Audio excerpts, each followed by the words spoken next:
நம்முடைய தேவன் இந்த மாலை வேளையிலும் தமது சத்தத்தை கொண்டு நம்மோடு பேசும்படியாக நம்ம எல்லாரும் ஸ்தோத்திரம் பண்ணுவோம்.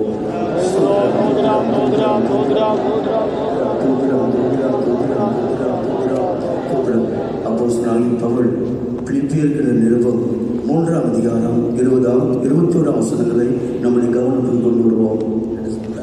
Philippians chapter 3 verses 20 and 21 to our attention this evening.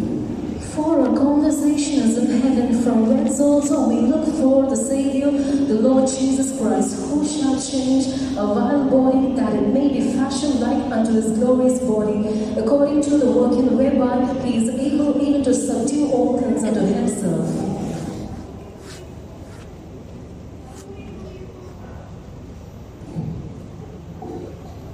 நம்முடைய குடியிருப்பு பரலோகத்தில் இருக்கிறது. அங்கே இருந்து கர்த்தராய் இருக்கிற இயேசு கிறிஸ்து என்னும் இரட்சகர் வரை எதிர்பார்த்து கொண்டிருக்கிறோம். அவர் எல்லாவற்றையும் தமக்கு கீழ்ப்படுத்திக் கொள்ளத்தக்க தம்முடைய வல்லமையான செய்தியின்படியே நம்முடைய அற்பமான சரீரத்தை தம்முடைய மகிமையான சரீரத்துக்கு ஒப்பாக மறுரூபப்படுத்துவார். தேவனுக்கு மகிமையுண்டாகட்டும். பரிசுத்த பவுல் அவர் கட்டப்பட்டு ரோமபுரியில் சிறையில் இருக்கிற காலத்தில் எழுதப்பட்டதுதான் அவர் பிலிப்பியர்களுக்கான நிருபம். When St. Paul was tied up and when he was put in the prison, he wrote this Philippians. அவர் இருந்ததான சில ஆண்டுகளில் சிறையில் இருந்து பல நிருபங்களை அழகாக எழுதி முடித்தார். During those course of prison, when he was in the prison, he wrote many epistles. அதில் ஒன்று பிலிப்பியருக்கு எழுதும் பொழுது சிறையில் இருந்து கட்டப்பட்ட நிலவரத்தில் அவர் எழுதியிருந்தான ஒரு நிருபம். One of those epistles was epistle in the Philippians. He wrote this epistle while he was tied up. இது கட்டப்பட்ட நிலவரத்திலும் தன்னுடைய ஜீவியத்தில் இருக்கிற தைரியத்தை அவர் விட்டுவிடவில்லை. Though he was bound together, he did not live his greatness in his life. சுருக்கமாக சொல்ல போனால் அவருக்கு மரணம் நெருங்கி கொண்டிருக்கிற காலகட்டத்தில் இதை எழுதியிருக்கிறார். And in short we can say, while he was about to be punished with death sentence, he wrote this epistle. யூதர்கள் மூலம் ரோம் அரசாங்கத்தினால் தனக்கு ஒரு மரணம் நேரிடப் போவது என்பதை அறிந்து கொண்டார். He knew that there is a death sentence for him by the Roman government through Jews. அந்த வேளையில் தான் இந்த பிலிப்பியர் சபைக்கு 4 அதிகாரங்களை எழுதி வைத்திருக்கிறார். At that instant he wrote 4 chapters this epistle in the Philippians. முதலாம் அதிகாரத்தில் தன்னுடைய நிருபத்தில் அவர் தொடங்கும் பொழுது in the first chapter when he was beginning the epistle, தன்னுடைய நிலவரம் என்னங்கிறத புரிந்திருந்தார் என்று நாம் எப்படி விளங்குகிறோம்? and how can we understand that he was in that state? 19-20 வசனங்களுக்கு நாம் திரும்பும்போது when we come to verses 19 and 20, எப்பொழுது போல் இப்பொழுதும் நான் தைரியமாகவே இருந்தேன். and as I was brave and bold, now also I am bold. ஜீவனாயிலும் சாவிலாயிலும் கிறிஸ்து என்னில் மகிழ்படுவார் என்று நான் கொண்டிருக்கிற நம்பிக்கைக்கு தக்கதாய் அப்படி முடியும் என்று எழுதுகிறார். According to my earnest expectation and my hope that in nothing I shall be ashamed, but that when all boldness as always, so now also Christ shall be magnified in my body, whether it be life or by death. நான் ஜீவித்தாலும் பிழைத்தாலும் தேவனில் மகிழ்படுவார் என்று நான் விசுவாசிக்கிறேன். I believe that the Lord will be magnified in my body, whether I will live or I will die. அதன் பின்புதான் கிறிஸ்துவுக்கு ஜீவன் சாவினுக்கு ஆதாயம் என்று கூறுகிறார். After that only he says, for to me to live is Christ and to die is gain. இப்படிப்பட்ட ஒரு இக்கட்டான வேளையில் தான் இந்த நிருபத்தை இப்படி எழுதி முடித்திருக்கிறார். In this kind of conflict, he had written this epistle. இந்த 3ஆம் அதிகாரத்துடைய கடைசி 2 வசனங்களை நாம் படிக்கிறது போல, as we read in the last 2 verses of the 3rd chapter, இந்த நெருக்கமான ஒரு மரண போராட்டத்தில் தன்னுடைய குடியிருப்பை அவர் திரும்பி பார்க்கிறார். and in this kind of conflicts and oppression, he was looking upon his habitation. தன்னுடைய குடியிருப்பு பரலோகத்தில் தேவனிடத்தில் இருக்கிறதாக அவர் விசுவாசிக்கிறார். He believed that his conversation is in heaven. பரலோகத்தில் நம்முடைய குடியிருப்பு உண்டு. அங்கே இருந்து நம்முடைய அருமை ரட்சகர் வர எதிர்பார்த்து கொண்டிருக்கிறோம். For our conversation is in heaven, from whence also we look for the Savior, the Lord Jesus Christ. அந்த 20ஆம் வசனத்தில் தொடர்ச்சி தான் 21ஆம் வசனமாக இருக்கிறது. The continuation of the 20th verse is the 21st verse also. ஒரு மனிதன் பரலோகத்தில் இருக்கிற தன்னுடைய குடியிருப்புக்குள்ள போய் சேர வேண்டும் என்றால், if a man wants to reach the habitation which he has in heaven, அவனில் 2 விஷயம் சம்பவிக்க வேண்டும். in him 2 things must be happening. அவன் அவன் மரிக்க வேண்டும், அல்லாவிட்டால் மறுரூபப்பட வேண்டும். One thing, he needs to die or he needs to be transferred. மரித்து உயிரோடு எழுந்து பரலோகத்துக்கு போக வேண்டும், அல்லாவிட்டால் இந்த சரீரத்திலே மறுரூபமாகி பரலோகத்துக்கு போக வேண்டும். He needs to die and resurrect and to reach the heaven, or otherwise in this body he needs to be transformed and then he should have reached the heaven. இந்த உலகத்தில் மனிதன் பெரிய வசதி வாய்ப்போடு வாழ்ந்தாலும், though man lives with much luxury on this world, இந்த உலக வாழ்க்கையிலே தன்னுடைய வாழ்க்கை முடித்துக் கொண்டால் அவருக்கு நன்மைகள் என்ன? and after finishing his life on this earth, what goodness he is going to have? இந்த உலகத்தில் ஒரு சாதாரணமான ஒரு வாழ்க்கை நமக்கு அமைந்திருந்தாலும், though we have an ordinary life on this earth, இனி போய் சேருகிற நித்திய வாழ்க்கை நிரந்தரமானது. அங்கே பரலோகத்திலே நம்முடைய குடியிருப்பு உறுதியானது. the life which we are going to receive in heaven is going to be permanent and which is stable. இந்த உலகத்தில் வாழ்கிற காலத்தில் ஒரு மனிதன் தன்னுடைய குடியிருப்பை பரலோகத்திலே சேர்த்து வைக்க வேண்டும். A man, when he live on this earth, he needs to earn the conversation for him in the heaven. இந்த உலகம் அழிவுள்ள உலகம். இந்த உலகம் சீக்கிரத்திலே அழிய போகிறது. And this world is kept for destruction and this world is going to get perished. இந்த உலகத்தில் ஒரு மனிதன் எவ்வளவுதான் சொத்து சேகரித்து குவித்து வைத்தாலும் மரிக்கும் போது ஒன்றுமில்லாமல் தன் கரங்களை விரித்துக் கொண்டே அவர் போகிறார். Though man may heap many wealth and riches for him on this earth, while he dies, he is not taking anything with him. இந்த அழிவுள்ள உலகத்தில் அழியாத நித்திய ராஜ்யத்துக்காக நம்முடைய குடியிருப்பை பூமியிலிருந்துதானே ஆயத்தப்படுத்த வேண்டும். In this world of destruction, while we live, we need to prepare our habitation in the heaven. இந்த குடியிருப்புக்காக தான் இந்த கூட்டங்கள் வைக்கப்பட்டு தொடர்ந்து ஒவ்வொரு நாள் ஒவ்வொரு விதங்களிலே தேவ ஆவியானவர் நம்மோடு இடைப்பட்டு கொண்டே வந்தார். For this conversation in the heaven, every day in these meetings, the Spirit of God was speaking in various diverse manners. நாம் அறிந்தபடியே ஒரு மனிதன் தேவன் பக்கமாக திரும்பி வர வேண்டும், மனம் திரும்ப வேண்டும் என்று நாம் அறிந்து கொண்டோம். And the first day evening we came to understand that a man must repent and must turn to God. பரலோக ராஜ்யம் சமீபம் என்று இயேசு பிரசங்கித்தார். Jesus preached, repent, for the kingdom of God is at hand. ஒரு மனிதன் மனம் திரும்பாமல் பரலோக ராஜ்யத்துக்குள்ளே போக முடியாது என்பது நிச்சயம். Without repentance, a man cannot enter into the kingdom of God, it is sure. ஏனென்றால் இந்த வார்த்தை சொல்லவர் தேவகுமாரன். Because the word had been uttered by the Son of God. அவர் உண்மை உள்ளவர், பொய் சொல்லாத உண்மையுள்ள தேவகுமாரன். He is the faithful God, he is the Son of the living God. மனம் திரும்பினால் மாத்திரம்தான் பரலோக ராஜ்யத்துக்குள்ளே நீ போக முடியும். Only by repentance you can enter into the kingdom of God. மனிதன் மனம் திரும்பி தேவனோடு வந்து அவன் சேர வேண்டும். A man must repent and man must reach God. அநேகர் மனம் திரும்புகிறார்கள், ஆனால் தூரத்திலே இருந்து விடுகிறார்கள். Many are repenting but they are far to God. அதுதான் இரண்டாம் நாளுடைய சத்தியம் நமக்கு வெளிப்படுத்தினது. And the second day truth revealed that நாம் ஞானத்தை அடைந்த ஞானமாக இயேசுவின் பக்கமாய் வந்து சேர்ந்து கொள்ள வேண்டும். we need to attain the wisdom and we need to come close to wisdom Jesus. அவரே நம்முடைய ஞானமும் நீதியும் மீட்பும் பரிசுத்தமானவர். He is our wisdom, righteousness and our redemption and holiness. ஞானத்தின் ஞானமாகிய ஞானஸ்நானத்தினாலே நீ அவரோடு சேர வேண்டும். And after the repentance through the baptism you need to come close to God. ஞானஸ்நானம் அது ஞானத்தினால் நாம் நிரப்பப்பட்டு கழுவப்படுகிறதான ஒரு அனுபவம். Baptism is a thing in which we are washed with wisdom. நேற்று தினத்திலே நாம் அறிந்து கொண்டது போல, as we heard in the last night, பரிசுத்தாவின் அபிஷேகத்தின் மூலம் ஒரு மனிதன் சபையாய் கட்டப்பட வேண்டும் என்பதை நாம் கேள்விப்பட்டோம். through the anointing of the Holy Spirit a man must be built as a church. ஒரு வீடு என்றால் அது எல்லாம் சேர்ந்ததுதான் ஒரு வீடாக இருக்க முடியும். Everything together will be called as a house. ஒரு வீட்டுக்கு அஸ்திபாரம் உண்டு. And there is a foundation. அந்த அஸ்திபாரத்தின் கீழ் ஒரு மூலைக்கல் உண்டு. And under the foundation there is a cornerstone. மூலைக்கல்லின் மேல் அஸ்திபாரம் வைக்கப்படுகிறது. Upon the cornerstone the foundation is அந்த laid. மூலைக்கல் தான் ஆண்டவராகிய இயேசு கிறிஸ்து. The cornerstone is Lord Jesus Christ. அந்த மூலைக்கல்லாகிய இயேசு கிறிஸ்து மேல் கட்டப்படுகிறதான அப்போஸ்தலர்கள் அஸ்திபார கற்கள். And the apostles and on the foundation stones upon the cornerstone who is Jesus. அபிஷேகமற்ற தேவனுடைய பிள்ளைகள் ஜீவனுள்ள கற்களாக அதின் மேல் தானே கட்டப்பட வேண்டும். Anointed children of God must be built upon the foundation stone. ஒரு நல்ல வெளிப்படுத்தல் பேதுருக்கு அன்றைக்கு உண்டானது. A clear good revelation Peter had on the day. என்னை யார் என்று சொல்லுகிறார்கள் என்று அவர் கேட்ட பொழுது, when he asked whom the people are saying about me, பலர் பதிலை கேட்டதை அறிவித்தார்கள். and many answered what they have heard. தீர்க்கதரிசிகள் ஒருவர் என்று சொல்லுகிறார்கள். And they call you as one of the prophets. என்று மற்றவர்கள் கூறுகிறார்கள். Many call you as Elijah. என்று சிலர் சொல்லுகிறார்கள். Few call you as Jeremiah. அடுத்த கேள்வி அவளை பார்த்து அவர் கேட்டார். The next question is unto them. பலரும் என்னை பேசிக் கொள்வார்கள். Many will speak many things about me. என்னோடு இருக்கிற நீங்கள் என்னை யார் என்று கூறுகிறீர்கள். And whom you say about me?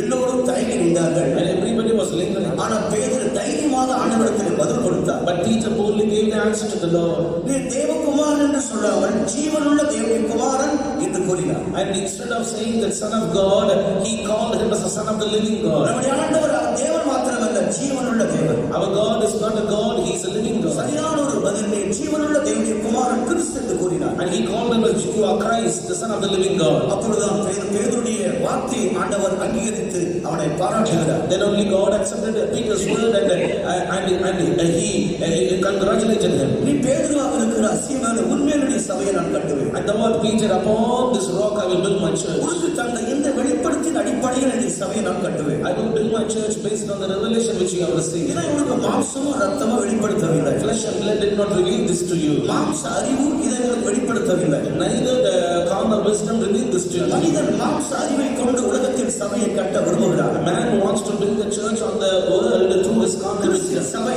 மாம்சத்தின் அறிவினால் கட்டப்பட முடியாது. Church of Christ cannot be built by the carnal wisdom. கிறிஸ்துவின் சபை ஆவியினாலே கட்டப்பட வேண்டும். And the church of Christ must be built by ஜீவனுள்ள தேவ ஆவி ஒரு மனிதனை ஏவி அதன் மூலம் அவன் கட்ட வேண்டும். And the spirit of the living God must urge a man, and thereby the church must be built. இயேசு இன்னும் அவர் மகிமைப்படாது இருந்தபடியால் பரிசுத்த ஆவியானவர் பூமிக்கு வராமல் இருந்தார். Still Jesus Christ was not glorified, therefore the Holy Spirit had not been descended. அப்போது சபை கட்டப்படவில்லை. Then the church had not been built. இயேசு மரித்து அடக்கம் செய்யப்பட்டு மூன்றாம் நாள் உயிரோடு எழும்பினார். Jesus died and was buried, and third day he our resurrected. மூன்றாம் நாள் மரித்து மூன்றாம் நாள் உயிரோடு எழும்பி 40 நாள் இந்த பூமியிலே காணப்பட்டார். He died and third day he was risen, and for 40 days he revealed himself to the people of the world. 40வது நாள் பரலோகத்துக்கு ஏறி சென்று அவர் ஏறி சென்ற பிறகு 10வது நாளில் பூமிக்கு பரிசுத்த ஆவி அனுப்புகிறார். On the 40th day he ascended up into the heavens, and after that 50th day he sent down the Holy Spirit. இயேசு பரிசுத்த ஆவியை அனுப்பினார். அந்த காரணம் எருசலேமிலே பெந்தேகோஸ்தே பண்டிகை கொண்டாடப்படுகிறது. And the day on which the Lord Jesus Christ sent the Holy Spirit into this world, there was a feast of Pentecost at Jerusalem. அந்த 50வது நாள் பெந்தேகோஸ்தின் அனுபவம். And the 50th day was the Pentecostal experience. ஆண்டவருக்கு மகிமையாகட்டும். Glory be to God. ஒரு மனிதன் மனம் திரும்பவும் ஞானஸ்நானம் பெற்றுக்கொள்ளவும் ஒளிவுள்ள பரிசுத்தவானோடு வந்து ஐக்கியப்படவும் A man must repent, a man must be baptized, and he must be taken into the saints of God who is the light. அவன் சபையாய் கட்டப்படுவது சபையில் நிலைத்திருப்பதற்கும் எதற்காக? And he must become attached to the church for what all these things. சாதாரணமாக உலகத்தில் பல கட்டடங்கள் கட்டப்படுகிறது. Generally we see many buildings are built on this world. சாதாரணமாக ஒரு கடை வைப்பதான அதுக்கேற்ற விதத்தில் அந்த கட்டடத்தை அமைப்பார்கள். Commonly if they want to keep a shop in their building, they will be building the shop in that manner. ஒரு வீடானா அதுக்கேற்ற விதத்தில் அந்த வீடு அமைக்கப்படும். If it is a house, they will be planned in that manner. ஒரு company நடத்துவதனால் அதுக்கேற்ற விதத்தில் அமைக்கப்படும். If they are going to have a company in that building, their building will be built in அந்த that வீடு manner. கட்டி முடிந்த பின்பு தாங்கள் எதற்காக கட்டினார்களோ அதை அங்கு ஆரம்பிக்கிறார்கள். After building that building, they will be starting that work in that. இது போல ஒரு மனிதன் மனம் திரும்பி ஞானஸ்நானம் பெற்று இந்த பூமியில் சபையாய் கட்டப்படுவது எதற்காக? And a man repents and baptizes, and he is built as a church for what all these things are. அவன் சபையாய் கட்டப்படுகிற நோக்கம் தான் என்ன? What is the purpose he is built as a church? அதை குறித்து தான் இன்றைக்கு நாம் சிந்திக்க போகிறோம். About that we are going to meditate ஒரு tonight. மனிதன் மனம் திரும்பி ஞானஸ்நானம் பெற்று சபையாய் கட்டப்படுவது ஏன்?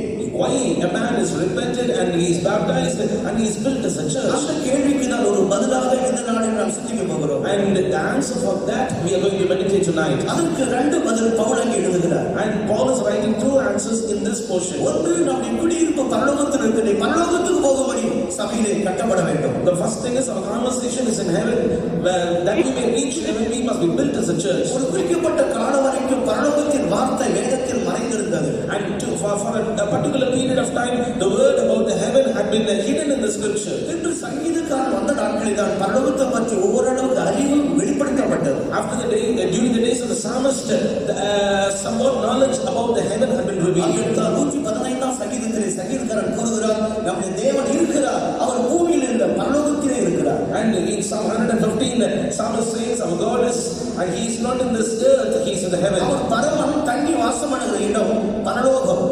Our God, heavenly God, will dwell in a place which is heaven. மற்றொரு இடத்தில் சங்கீதக்காரன் கூறும் பொழுது, பரலோகத்தில் உண்மையில்லாமல் எனக்கு யார் உண்டு, பூமியில் வேறு விருப்பம் எனக்கு இல்லை. In another place psalmist says, I don't have any desire other than you in the heaven and in the earth. இப்படி சிலர் மாத்திரமே பரலோகத்தை பற்றி அறிவுள்ளவராக விளங்கினார்கள். And only few had a revelation about the heaven. ஆனால் இயேசு கிறிஸ்து இடைக்காலத்தில் பிறந்து வந்த பொழுது, But Jesus Christ, when he was born in this, தன்னுடைய பிரசங்கத்தின் முதலாவது அறிவித்தது பரலோகத்தை பற்றியான அறிவித்தார். and in his sermon he preached firstly about the kingdom of God. மனந்திரும்புங்கள் பரலோக ராஜ்ய சமீபமே என்று முதலாவது அதைத்தான் அவர் கூறினார். Repent, for the kingdom of God is at hand. He preached, அதற்குண்டான சகல வழிகளை சிலுவையிலே செய்து முடித்தார். and he finished every work on behalf of that. தாம் செய்ய வேண்டிய கிரியையெல்லாம் செய்து முடித்து பின்பு மற்ற வேலைகளை அப்போஸ்தலர் செய்யும்படி தன் காரியங்களை ஒழுங்கு செய்து போனார். He finished everything what he ought to do, and after that he set back all the things related to the work of apostles. நிச்சயமாகவே ஒரு பரலோகம் உண்டு என்பதை மனிதன் ஒத்துக்கொள்ள வேண்டும். Surely man must accept that there is a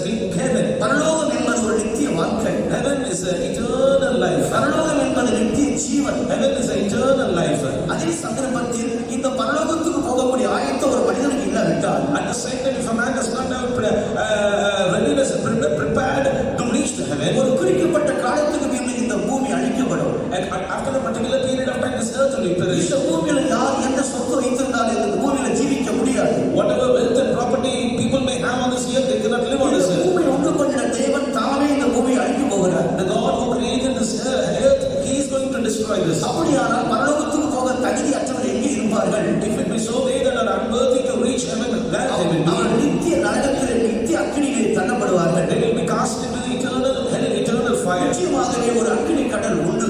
Surely there is a lake of fire. மனிதன் பாவத்தை விட்டு மனதிரும்ப விட்டால், If a man does not repent from sin, மனிதன் இயேசுவை விசுவாசிக்க விட்டால், if a man does not believe Jesus, மனிதன் இயேசு கிறிஸ்துவை ஏற்றுக்கொண்டு ஞானஸ்நானம் பெறாவிட்டால், if a man does not accept Jesus, and if he is not going to the baptism, முடிவு மரணத்துக்கு பின்பு நித்திய அழிவாக முடியும். his end will be eternal destruction after his life. நானே வழியும் சத்தியமும் ஜீவனும் என்று இயேசு சொன்னார். Jesus said, I am the way, the life, and the truth. பரலோகத்துக்கு போக ஒரே ஒரு வழி உண்டு, அவர்தான் நம்முடைய இயேசுவானவர். There is only one way until heaven, he is Jesus. நித்திய ஜீவனுக்குள் போகும்படி அந்த ஒரே வழியாக இயேசுவை அவன் ஏற்றுக்கொள்ள வேண்டும். He must have to accept Jesus, who is the only way to the eternal life. மனிதனுக்காக தான் அவர் பூமியில வந்து பாடுபட்டு மரித்து மனிதனுடைய ரட்சிப்புக்காக ரத்த சிந்தி அவர் உயிரோடு எழுந்தார். For the sake of man, he came down to this earth and he shed all his blood and he suffered for the redemption of man. ஆண்டவருக்கு மகிமை உண்டாகட்டும். Glory be to God. இந்த பரலோக ராஜ்யத்துக்குள்ள ஒரு மனிதன் போவதற்கு ஒரு ஆயத்தம் தேவை. And to reach this heaven, man needs a preparation. அதை குறித்து நேற்று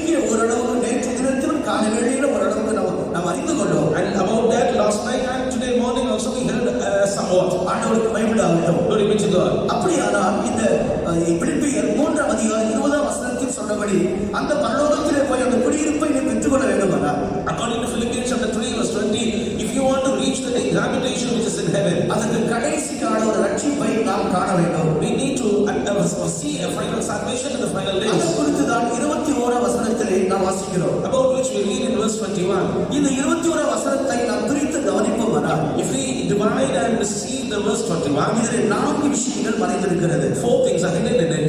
இதில் 4 விஷயங்கள் மறைந்திருக்கிறது. நாம் அதை சிந்திக்கலாம். 4 things are hidden in this 21st verse. We are going to meditate on this.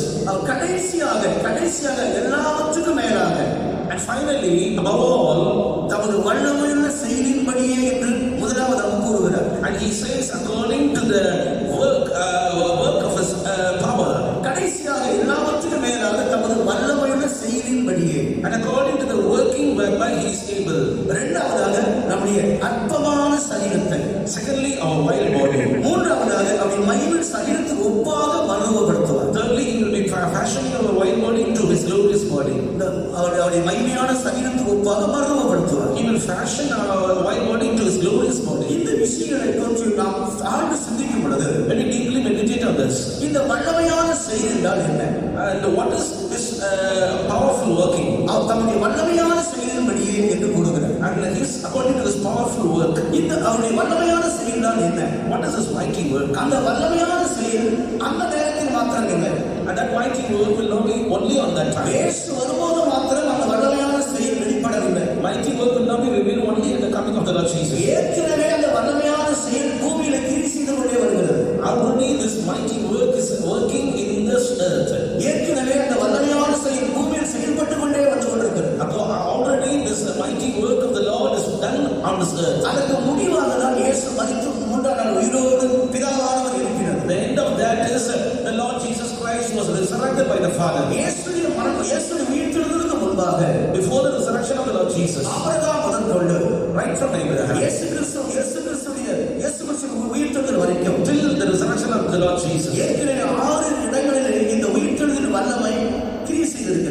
already 6 times this power of resurrection had already worked. இந்த உயிர்த்தெழுதல் வல்லமையை நாம் அறிந்து கொண்டு I mean, let us understand this power of resurrection. அந்த படத்தின் சத்துவத்தின் வல்லமையை நாம் தெரிந்து கொண்டு And understanding the exceeding greatness of his power. அந்த படத்து சத்துவத்தின் வல்லமையை நாம் அனுபவித்துக் கொண்டு Enjoying that exceeding greatness of his power. கடைசியாக எக்காலம் துணிக்கப்படுது.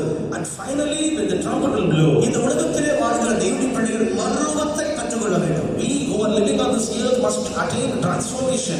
அதற்கு முன் மரித்தவர்கள் அழிவில்லாதவர்களாக பூமியிலிருந்து எழும்ப வேண்டும். They that had their death already, they must have to rise with life. இந்த வல்லமுள்ள செயல் நம்மில் படிக்கும்படி நம்மிலே அவை உண்டாகும்படி That this mighty work may take place in us. Pavul கூறுகிறார், நீங்கள் விசுவாசிக்கிற நம்மிடத்தில் அந்த செயல் உண்டாகும். And Paul says, we who believe will have that work. எபேசியர் 1:19 வரும் பொழுது Let me come to Ephesians chapter 1 verse 19. அங்கே கிறிஸ்துவை மரித்தோரிலிருந்து எழுப்பி And he who raised Christ Jesus, அவரிடத்தில் நடப்பித்த தமது படத்த சத்துவத்தின் வல்லமையின்படியே and he revealed his power toward him. கிறிஸ்துவை மரித்தோரிலிருந்து எழுப்பின அந்த படத்த சத்துவத்தின் வல்லமையின்படியே விசுவாசிக்கிற நம்மிடத்திலே காண்பிக்கும்படி.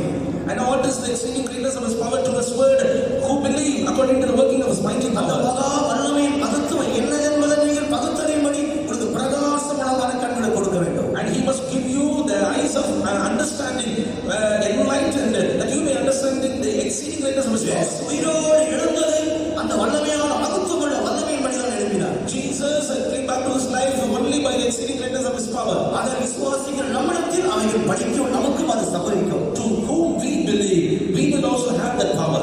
அந்த விசுவாசம் நமக்குள்ள எப்படி உண்டாகும்? How we can have this belief? அதுக்கு தான் ஏற்கனவே நடந்திருக்கிற அந்த வல்லமுள்ள மகத்துவத்தின் வல்லமை வேதத்தில் எழுதி வைக்கப்பட்டிருக்கிறது. That's why already that exceeding greatness of his power is working, which have been written. சாதாரணமாக நாம் பார்ப்போம்னா Generally when we see Shadrach, Meshach, Abednego என்கிறதான 3 புருஷர்களும் and Shadrach, Meshach and Abednego, the 3 men, அவர்கள் ஆண்டவரை வணங்கினால் அக்கினி தீச்சுளைக்கு உட்படுத்தப்படுவார்கள் என்று அறிவிக்கப்பட்டது. it is announced that if they will worship God, they will be put into the furnace. ஆனா அவர்களோ மறுதலிக்கவில்லை. But they did not deny.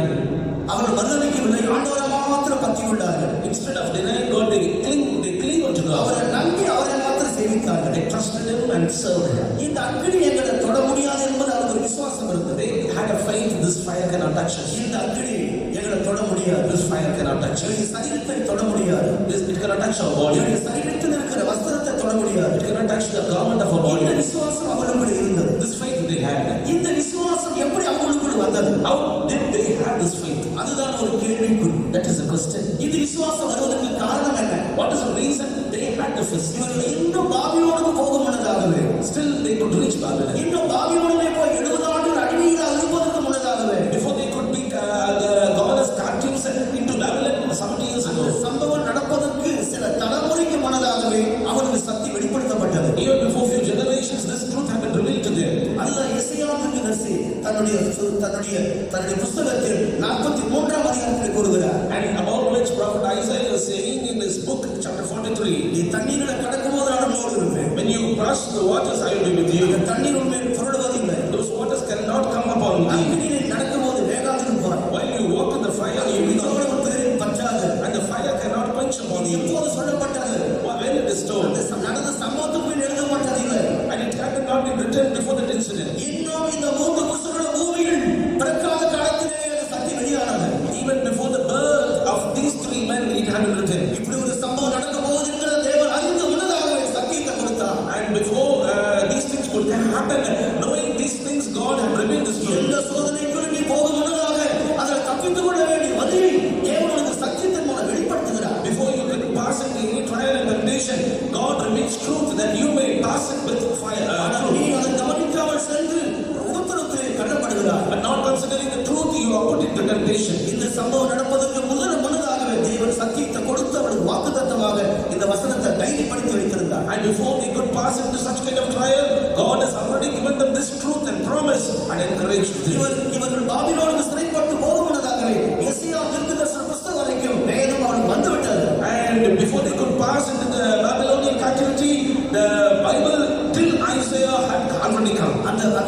அதை அவள் படித்து திடப்படுத்திக் கொண்டார்கள். They studied these things அவர்கள் தங்கள் ஆயத்தமாக்கி கொண்டார்கள். They prepared themselves by studying these things. அநேகருக்கு வேதத்தை படிப்பது கடினமாக இருக்கிறது. And for many, it is very difficult for them to read the Bible. வேத வாசிப்பது அவருக்கு ஒரு மிகவும் வேண்டாத ஒன்றாக இருக்கிறது. And it is very not necessary thing for them to read Bible. நன்றாக வேதத்தை படித்து வேதத்தை கேட்டு நாம் பலன் அடைய வேண்டும். We need to read Bible, we need to study Bible, we need to hear Bible, and we need to be established.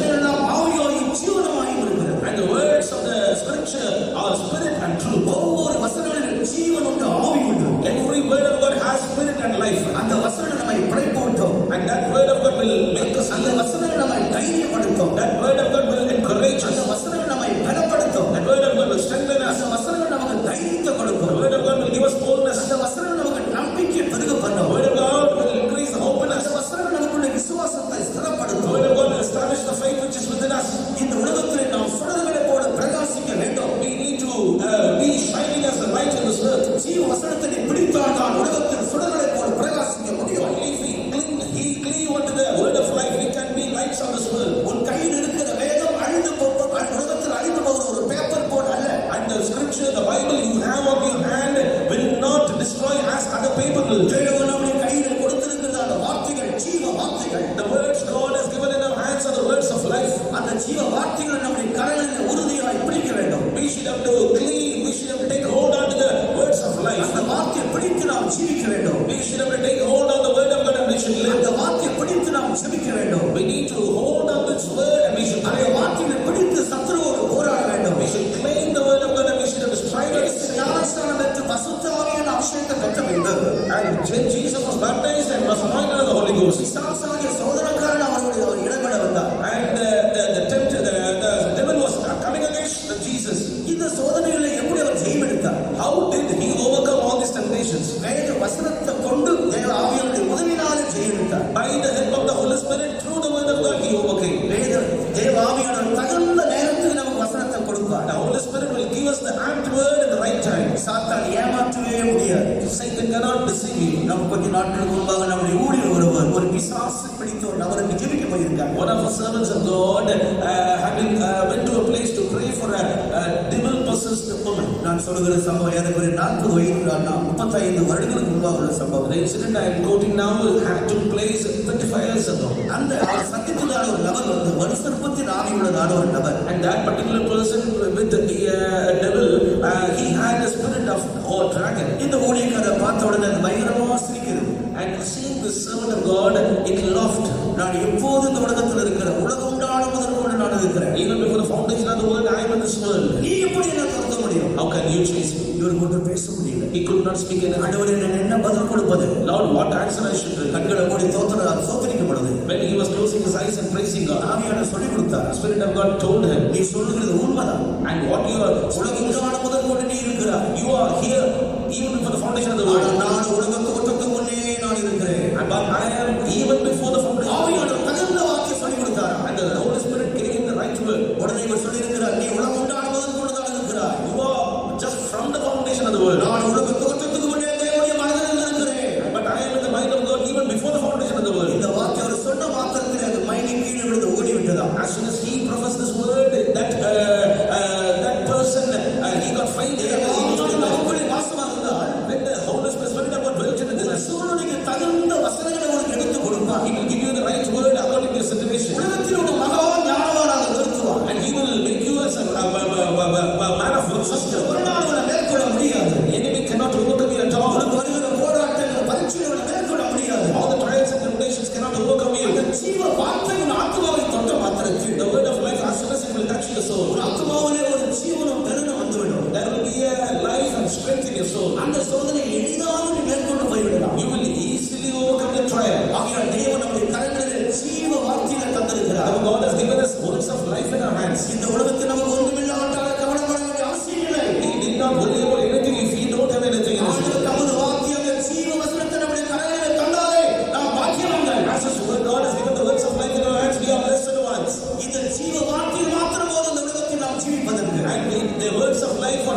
greatness of His power. இந்த வல்லமை விசுவாசிப்பதற்கு ஏதுவான தருணங்களை வேதத்தில் ஆண்டவர் ஏற்படுத்தி வைத்திருக்கிறார். And chances and opportunities where these exceeding greatness of His power have been already enjoyed. பலத்த சத்துவத்தின் வல்லமை முதலாவது நினைவான இடம் ஆபிரகாமுடைய சரீரத்தில் தான். And the exceeding greatness of His power had been revealed firstly in the body of Abraham. நம்முடைய விசுவாச தகப்பனாகிய ஆபிரகாமுடைய சரீரத்தில் தான் அந்த பலத்த சத்துவத்தின் வல்லமை முதலாவது விளைகிறது. The exceeding greatness of His power revealed firstly in the body of Abraham. The faith of ஆபிரகாமுடைய விசுவாசம் என்ன? What is the faith of Abraham? இந்த பலத்த சத்துவத்தின் வல்லமை மூன்று விதத்திலே அவர் வெளிப்படுத்தினார். And he revealed this exceeding greatness of His power in three different ways. உன்னுடைய தன்னுடைய சரீர சத்துவோட அந்த சூழ்நிலையை இதை உயிர்ப்பித்துக் கொள்வதற்கு அந்த வல்லமை விசுவாசித்தார். And when his body was dead, in order to quicken his body, he experienced this power. இரண்டாவது தன்னுடைய மனைவியுடைய கர்ப்பம் செத்திருக்கிறது. Secondly, the womb of his wife had died. அவள் அந்த கர்ப்பம் உயிர்ப்பிக்கப்பட்டு வாக்குத்தத்தத்தை நிறைவேறும் என்று விசுவாசிக்கிறார். And he believed the promise to be fulfilled with this power. தன்னுடைய அந்த வாக்குத்தத்தத்தை நிறைவேறி ஈசாக்கு பிறந்தார். And after the fulfillment of the promise of God, Isaac was born. இந்த ஈசாக்கை ஆண்டவர் பலியாக கேட்கிறார். And now God is asking this Isaac as a sacrifice. கேட்டதற்கு ஒரு மருத்துவம் தெரிவிக்கிறது. He did not deny unto the Lord for his question. வாக்குத்தத்தம் செய்யப்பட்டு சுமார் 25 ஆண்டுகள் 24 ஆண்டுகளுக்கு 25 வருஷங்களுக்கு அவன் பிள்ளையை வாக்குத்தத்தம் பெறாமல் இருக்கிறார். And after the promise was made for 25 years, he was waited for the promise to be fulfilled. தன் விசுவாச பிரயாணத்தை தொடங்கும்போது அவனுக்கு 75 வயது. When he began the life of faith, journey of faith, he was 75. ஈசாக்கு பிறக்கும்போது அவனுக்கு 100 வயது. When Isaac was born, he was 100 years old. 25 வருஷங்கள் இந்த வாக்குத்தத்தம் தாமதிக்கிறது. And for 25 years long, this promise is delayed. ஆனாலும் அவன் எந்த விதத்திலும் நம்பிக்கை இழந்து போகவில்லை. But in any instance, he did not leave his soul. தன்னுடைய நம்பிக்கை விட்டு விடவில்லை. He did not leave his trust. அப்படியானால் இந்த மகா வல்லமையானது ஆபிரகாமுடைய சரீரத்திலே கிரியை செய்கிறது. If we saw the exceeding greatness of his power, he is working in the body of Abraham. Roman 4 அதிகாரத்துடைய 19 வசனத்துக்கு வரும்போது When we come to Romans chapter 4 verse 19, அந்த வசனத்துல ரெண்டு நேரத்தில் அந்த வல்லமை கிரியை செய்து நாம் அறிந்து கொள்கிறோம். in that verse, in two instances, Abraham enjoyed this exceeding greatness of the power of God. ஒன்று தன்னுடைய சரீர செத்து போனதை அவன் எண்ணாதிருந்தார். First thing, he considered not his own body now dead. சரீரம் உயிரோடு தான் இருந்தது. His body was alive. அந்த பிள்ளையை பெற்றெடுப்பதற்கு உண்டான ஒரு தகுதி இந்த சரீரம் அற்றிருந்தது. But this body has lacked the worthiness to become a son. அந்த வாக்குத்தத்தம் நிறைவேறி பிள்ளையை பெறுவதற்கு உண்டான தகுதி இந்த சரீரம் இழந்திருந்தது. That the promise may be fulfilled and he may beget a child, this body was not worthy. இதற்கு பலர் சோர்ந்து போகிறார்கள். Even today many are fainted. மருத்துவர்களுக்கு பிள்ளை பேர் இல்லை என்று சொன்ன உடனே சோர்ந்து விடுகிறார்கள். When the physicians are saying that you cannot have a child, they got fainted. நம்முடைய முற்பிதாவாகிய ஆபிரகாம் சோர்ந்து போகவில்லை. Our forefather Abraham did not faint. நன்றாக அவர் புரிந்து கொள்கிறார், தன்னுடைய சரீரம் செத்துதான் இருக்கிறது. He clearly understood and believed that his body is dead. ஆனாலும் ஆண்டவர் உயிர்ப்பிக்க வல்லமையுள்ளவர் என்று விசுவாசித்தார். But he believed God is able to quicken his body. தன் சரீரம் செத்து போனதை எண்ணாதிருந்தார். He did not consider that his body is dead. அடுத்த பகுதியில் தன்னுடைய மனைவியாக சாராவுடைய கற்ப செத்து போனதை அவர் எண்ணாதிருந்தார். And nextly, he did not consider either in the deadness of Sarah's womb. ஒருவருடைய சரீரம் செத்து நிலவரத்தில் இருக்கிறார். Perhaps your body may be in a dead state. நீ ஜெயிச்சு செய்யக்கூடாதபடி பண்ண வல்லமையில் போராடி கொண்டிருக்கிறார். Many powers are striving against you that you may not have an overcoming life. ஒரு சரீரத்தில் இருக்கிறார், அவைகள் ஒருவேளை பழுதடைந்து கொண்டே வருகிறார். Perhaps the organs of your body may be decaying. ஒருவருடைய கண்கள் பழுதடைந்து கொண்டே வருகிறார். Perhaps you may lose sight in your eyes. செவிகள் பழுதடைந்து கொண்டே வரக்கூடும். You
child of God, do you believe? திவ்யாதோடு இருப்பது தேவன் விரும்பவில்லை. God does not desire. உங்களுடைய அவயங்கள் பழுதடைந்து போவதை ஆண்டவர் விரும்பவில்லை. He does not desire that your body will decay. ஆகையால் ஒரு நல்ல சந்தர்ப்பத்தை கொடுத்து தந்திருக்கிறார். Therefore, He has given this good opportunity to you. இந்த வேளையில் ஆபிரகாமை போல விசுவாசித்து அந்த மகா வல்லமையை பெற்றுக்கொள்வோமா?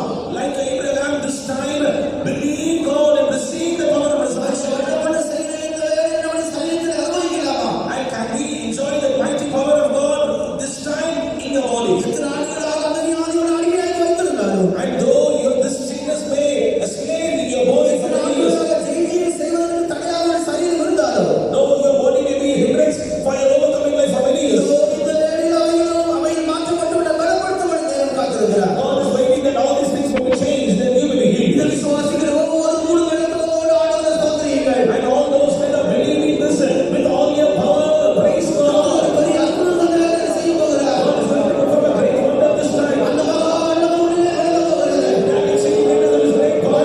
சத்துவத்தின் வல்லமை உள்ளங்கால் தொடங்கி உச்சந்தலைவரை மாறி போகிறது. This power is going to be flow from your top of your head from into your foot.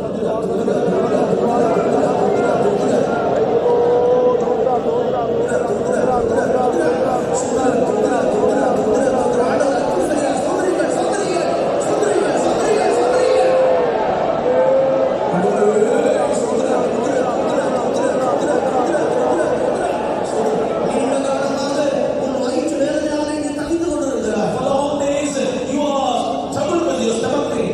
உன் குடல்கள் எல்லாம் கர்த்தர் இப்போது சுத்திகரிக்கிறார். The Lord is purifying your intestines now. உன் குடல்கள் எல்லாம் தேவன் சுத்திகரிக்கிறார். God is cleaning your intestines now. உன் உறுப்புகளாக வல்லமையை மாற்றுகிறார். God is changing the intestines.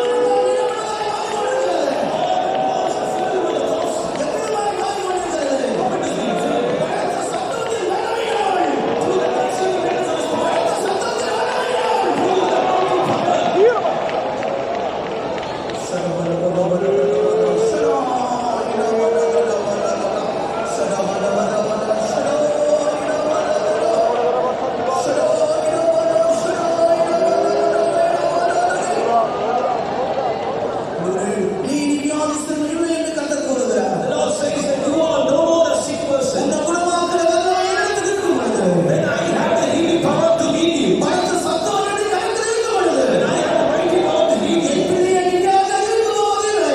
My child, you are no more a sick person. வல்லமையோடு என்னை குணம் செய்திருக்கிறேன். I have revealed my healing power in you. ஆகையால் இந்த சரீரம் மரணம் அடைவதற்கு உண்டான இடம் வருவதற்கு முன்பாக Before this body will come to a place in which it will be transfigured, இந்த சரீரத்தில் இருக்கிற அவயம் பழுதாவதற்கு முன்பாகவே அந்த வல்லமையான செயலை விசுவாசித்து நாம் புதுப்பித்துக் கொள்ள வேண்டும். and we need to be revived and renewed and quickened by believing this mighty power of God, that all the organs may not be decayed. நம்முடைய சரீரத்திற்கு அவயவங்கள் பழுதடைந்த பின்பு உயிர்ப்பிக்கப்படுவதற்கு ஏற்ற விசுவாசம் இல்லாவிட்டால் எப்படி இந்த சரீரம் மரணமாவதற்கு உண்டான விசுவாசம் உண்டாகும்? If you don't have faith to get a healing in your body right now through the mighty power of God, how you will have a faith that your body will be transfigured? வருகிற ஒவ்வொரு வியாதி பலவீனங்களிலும் இந்த மகா வல்லமையை உயிர்த்தெழுந்த வல்லமை நாம் அனுபவித்துக் கொண்டே இருக்க வேண்டும். In each and every sickness we face, we need to enjoy and experience this mighty power of God, exceeding greatness of His power, and we must be healed. இரண்டாவது, இந்த மகா உயிர்த்தெழுதலான இந்த வல்லமையான செயலின் வல்லமையானது சாராருடைய சரீரத்துக்குள்ள ஒரு மாற்றத்தை உண்டு பண்ணினது. Secondly, this exceeding greatness of the power of God created a change in the body of Sarah. ஒரு வாக்குத்தத்தமுள்ள ஒரு ஈசாக்கை பெறுவதற்கு அவருடைய சரீரத்தினுடைய பகுதியில் உயிர்ப்பிக்கப்பட்டது. In order to beget the promise of God, who is Isaac, his her body was quickened. நம்முடைய ஜீவியத்தில் ஒரு ஜெய்ஜீவி நமக்கு தேவை. We need a overcoming life in our life. ஈசாக்கு என்பது ஒரு ஜெய்ஜீவி தான், ஜெய்ஜீவித்தின் அனுபவம் தான். Isaac is an experience of overcoming life. இந்த ஜெய்ஜீவி நமக்குள்ளே உண்டாகும்படி That we may have this overcoming life within us. பரிசுத்த ஆவியானவர் நமக்குள்ளே வந்து நிழலிட வேண்டும்.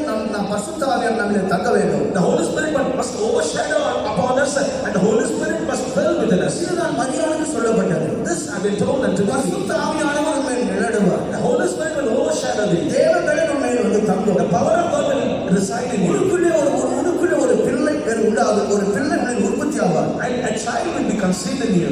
ஆண்டவருக்கு மகிமையாகட்டும். Glory be to God. உன் ஜீவியத்திலே பரிசுத்த ஆவியானவர் தங்கி தாவரிக்க வரைக்கும் Till the Holy Spirit will come and reside in your life. கிறிஸ்து உன்னில் உருவாக்கப்பட முடியாது. Christ cannot be found in you. ஆகையால் அதற்கு தடையா இருக்கிற தடைகள் முறியடிக்கப்பட வேண்டும். Therefore, all the hindrances for that must be broken first. மூன்றாவதாக இந்த பலத்த சத்தத்தின் வல்லமை ஈசாக்குடைய பலியிலே விளங்கினது. Thirdly, this exceeding greatness of the power of God had been revealed at the sacrifice of Isaac. இதைத்தான் எபிரேயர் 11ஆம் அதிகாரத்தினுடைய 17, 18, 19 வசனங்கள் கூறுகிறது. And about which Hebrews chapter 11 verses 17, 18 and 19 says. இந்த ஈசாக்கு பிறந்து 30 வயது ஆனதுக்கு அப்புறம், And after Isaac was born and when he reached the age of 30 years old. 30 35 வயது இப்ப ஈசாக்குக்கு நெருங்கி கொண்டிருக்கிறது. Now Isaac is 30 to 35 years old.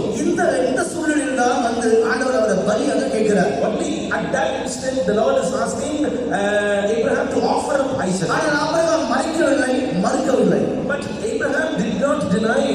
இந்த குமாரனை பலியிடும்படியாக தேவன் குறிக்கப்பட்ட இடத்துக்கு கொண்டு போகிறார். And the Lord is bringing this son to a particular appointed place. என்ன சொன்னாரோ அப்படியே கீழ்ப்படிந்து செய்கிறார். And he obeyed what God has spoken to him. சொன்னபடி எல்லாம் கீழ்ப்படிந்தார்.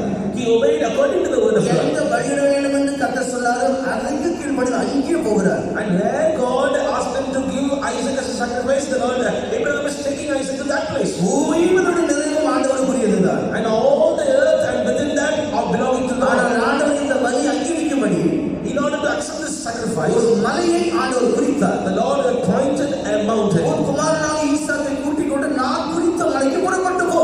And go to the mountain which I have appointed for you and take Isaac with you and give him a sacrifice. அந்த குறித்த மலையின் இடத்துக்கு அவன் புறப்பட்டு போகிறார். And he is reaching that particular mountain. Abraham செய்த 3ஆம் நாள் பிரயாணத்தில் அந்த மலையை காண்கிறார். 4ஆம் நாளில் அதை காண்கிறார். And after 3 days journey, on the 4th day, Abraham is seeing the 3 நாள் mountain. முடித்து 4ஆம் நாளில் தூரத்தில் அந்த இடத்தை காண்கிறார். And after 3 days journey, on the 4th day morning, he is seeing in his journey that mountain. அந்த இடம்ங்கிறதான ஒரு சுருக்கமான வார்த்தை எழுதியிருக்கிறது. And there is a small word written that place. ஆதியாகமம் 22ஆம் அதிகாரம் 4ஆம் வசனத்தில் வாசிக்கும்போது, When we read in Genesis chapter 22 and verse 4, 4ஆம் நாளில் தூரத்தில் அந்த இடத்தை ஆபிரகாம் காண்கிறார். on the 4th day, in a distant place, Abraham saw that place. அந்த இடம்ங்கிறது ஒரு முக்கியமான கணத்துக்குரிய ஒரு இடம். And that place is a honorable, important place. அது முதலாவது ஆபிரகாமுக்கு குறிக்கப்பட்டது. And that place had been appointed unto Abraham. அதுதான் மோரியா மலை. That was the Mount Moriah. அங்கே ஈசாக்கு பலியிடும்படி கொண்டு போகும்படி தேவன் குறித்து வைத்திருந்தார். The Lord appointed that Isaac must be brought to this place that he may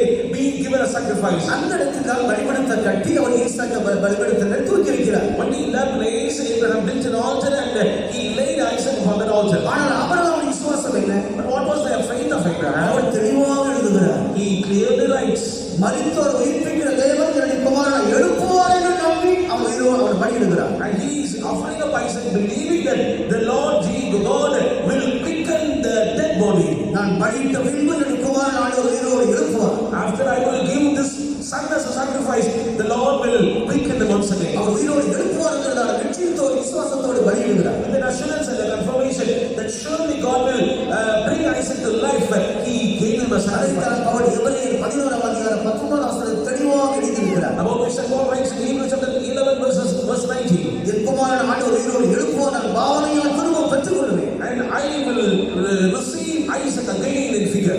ஏன் மறுபடியும் உயிரோடு தருவார் என்று விசுவாசிக்கிறார்? Why did he believe that he will receive Isaac again? என்னுடைய ஒரே பேரான குமாரன் மூலமாக தான் பூமியில் எனக்கு சந்ததி பிறக்க போகிறது.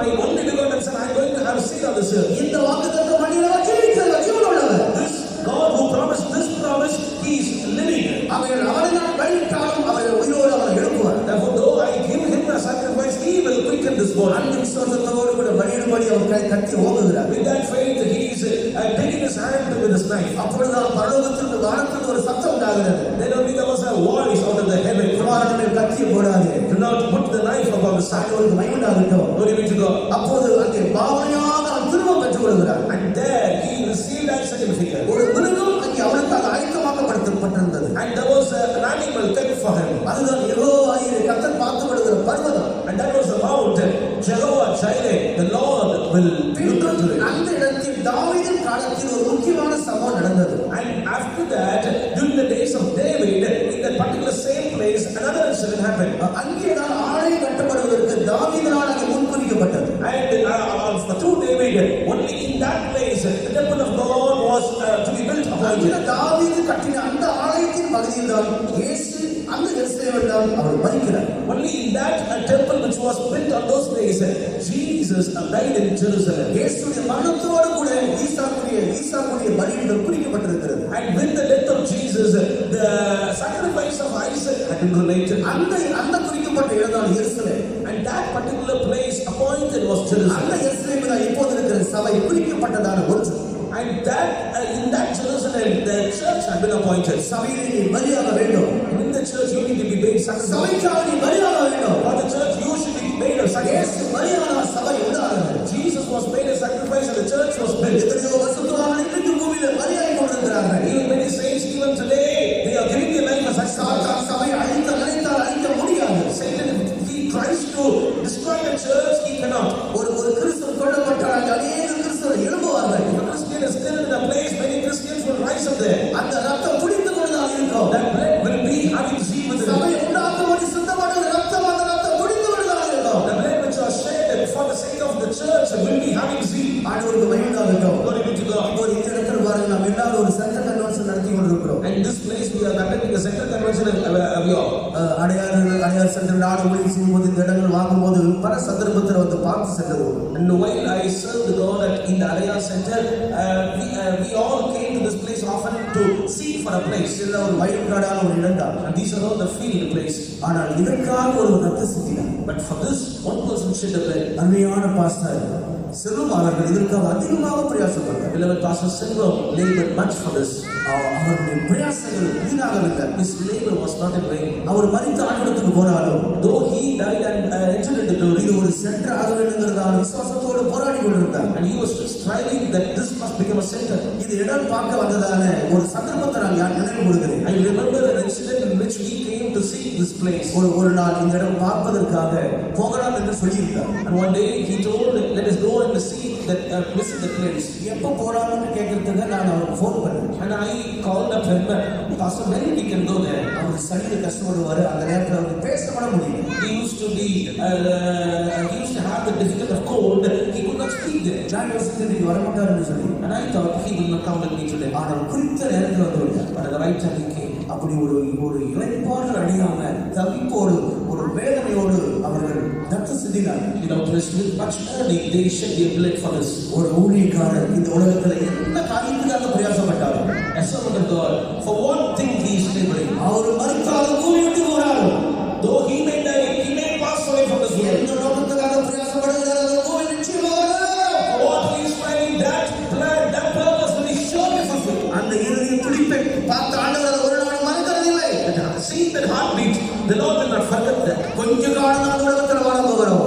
Very short time we are going to live on this earth. பூமியிலே சபைகளை நாம் உண்டாக்குதான் வேண்டும். We need to build church on this earth. ஜனங்கள் ஆண்டவரை பொறுத்து கொள்ளும்படி சபையை உண்டாக்குதான் வேண்டும். We must have to build church that people may serve and worship God. இடைப்படையாமல் ஓயாமல் சபைக்காக நாம் ரத்தம் சிந்த வேண்டும். Without rest, we should have to shed blood for the church. ஒரு உலகம் ரட்சிக்கப்பட வேண்டும் என்பதே நம்முடைய ஆண்டவருடைய விருப்பம். Now, Allah, desire of the Lord is the whole world must be saved. எல்லா மனிதரும் ரட்சிக்கப்பட வேண்டும் என்று விரும்புகிறார். He desires that every man must be saved. எல்லோரும் சத்தியத்தை அறிவு அடைய வேண்டும் என்று அவர் விரும்புகிறார். He will that every man must attain the knowledge of the truth. அந்த குறித்து எழுந்தால் எருசலேம் இப்போது எருசலேம். That appointed place is now Jerusalem. அந்த எருசலேம் தான் இப்போது இருக்கிற ஆவிக்குரிய புதிய ஏற்பாட்டு சபை. That Jerusalem is the spiritual church that we have in these days. அங்கே ஆபிரகாம் ஈசாக்கை பலியிட்டார். That Abraham gave Isaac as a sacrifice. இந்த சபையை உண்டாக்குவதற்காக In order to bring up this church, நம்முடைய தேவன் ஒரே பேரான குமாரனையே பலியாக கொடுத்தார். our God gave his only begotten son as a sacrifice. நான்காவதாக இந்த வல்லமை எங்கே விளங்கினது? Fourthly, where did this power அந்த begin? வல்லமுள்ள செயல் எங்கே விளங்கினது? The exceeding greatness of his power, where it was revealed? உலர்ந்த கோலிலிருந்து அந்த வல்லமை விளங்கினது. In that dry rod, that power revealed. ஆரோனின் கோல் உலர்ந்த ஒரு கோல். Aaron's rod was a dry rod. அது ஒளிர் மரத்தின் கோல். That was the rod of the olive tree. அதாவது அந்த சம்பவத்துக்கு அப்பதான் என்ன கோடுகள் வெளியே வருகிறது. And after that incident, that rod, what kind of rod it is coming out? ஆண்டவருக்கு மகிமையாகட்டும். Glory be to God. இது வாதுமையின் கோல், வாதுமையின் கோல். And that was a rod of figs. அது என்ன கோடுங்கிறது அதனுடைய உயிர்த்தெழுதலுக்கு பின்பு தெரிய வந்தது. And after its resurrection, it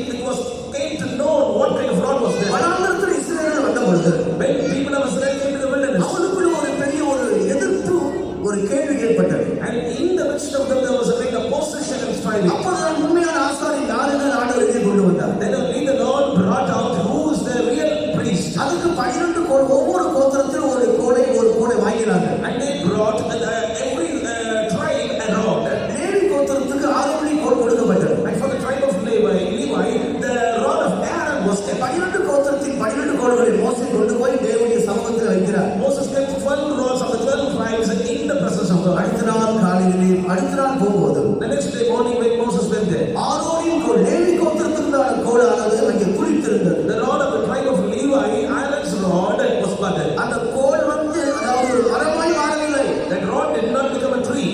கோலாக தான் இருந்தது. Rod was rod only. ஆனால் அந்த கோலில் 3 வித்தியாசம் விளங்கினது. But in that rod, three differences came down. 3 வித்தியாசம் அந்த கோலுக்குள் விளங்கினது. And there was 3 differences found in that rod. ஒன்று, அந்த உலர்ந்த கோலில் துளிர் வெளியானது. And in that dry rod, a tender leaf came.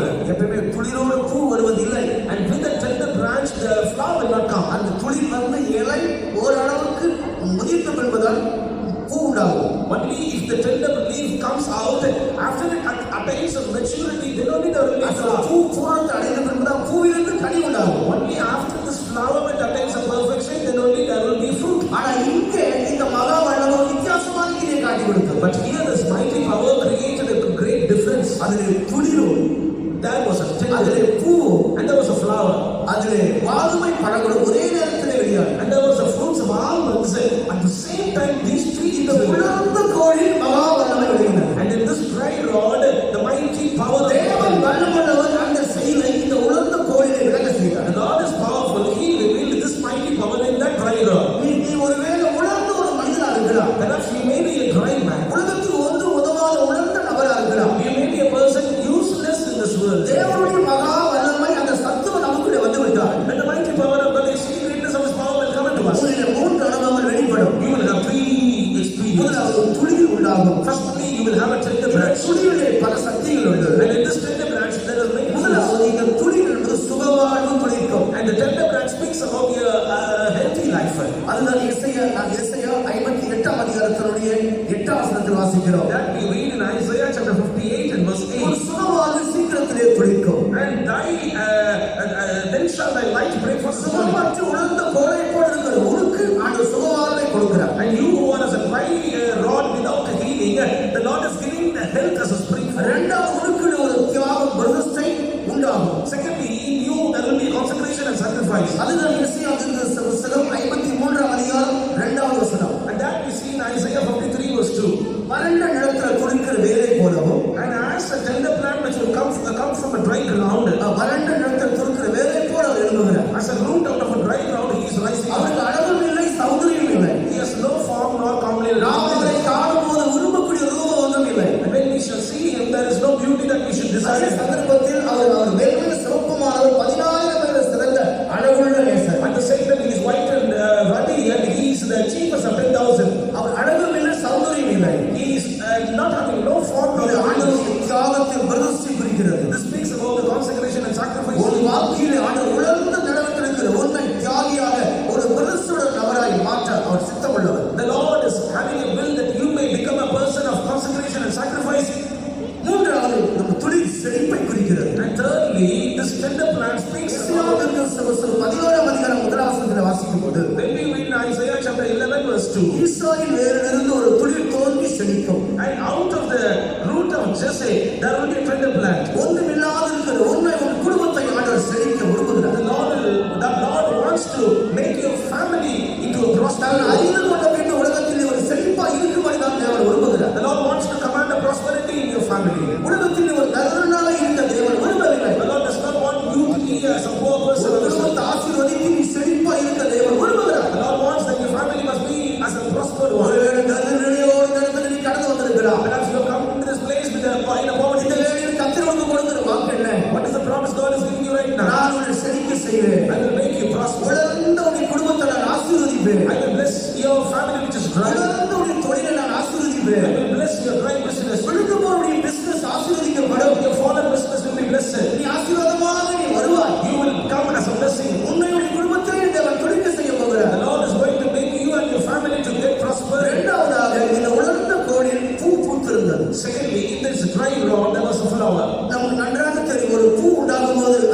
காரணங்கள் உண்டு. When there is a flower, there will be some reasons. ஒன்று அதுல கண்ணுக்கு தெரிந்த விஷயம் உண்டு, கண்ணுக்கு தெரியாத விஷயம் உண்டு.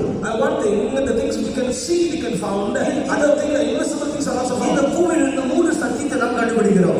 In this flower, we can find three truths. முதலாவது இந்த பூங்கிறது அலங்கார, கண்களுக்கு அலங்காரமா இருக்கிறது. First of all, this flower is a decoration to our eyes. எந்த மரம் எங்கே இருந்தாலும் எந்த செடி கொடி இருந்தாலும் பாருங்க, அந்த பூ பூக்கிற காலத்தில் அலங்காரமாய் நமக்கு தோன்றுகிறது. And whatever trees or whatever plants, when they have flowers, they are looking beautiful in our sight. உலர்ந்த கோலாகி உனக்குள் ஆண்டவர் பூக்கும்படி செய்கிறார். And the Lord is giving a flower in the dry nature. உன்னை தேவன் அலங்கரிக்கிறார். Lord wants to adorn you. அதுதான் பரிசுத்தத்தினால் அலங்கரிக்கிறார். That is the adorning of holiness.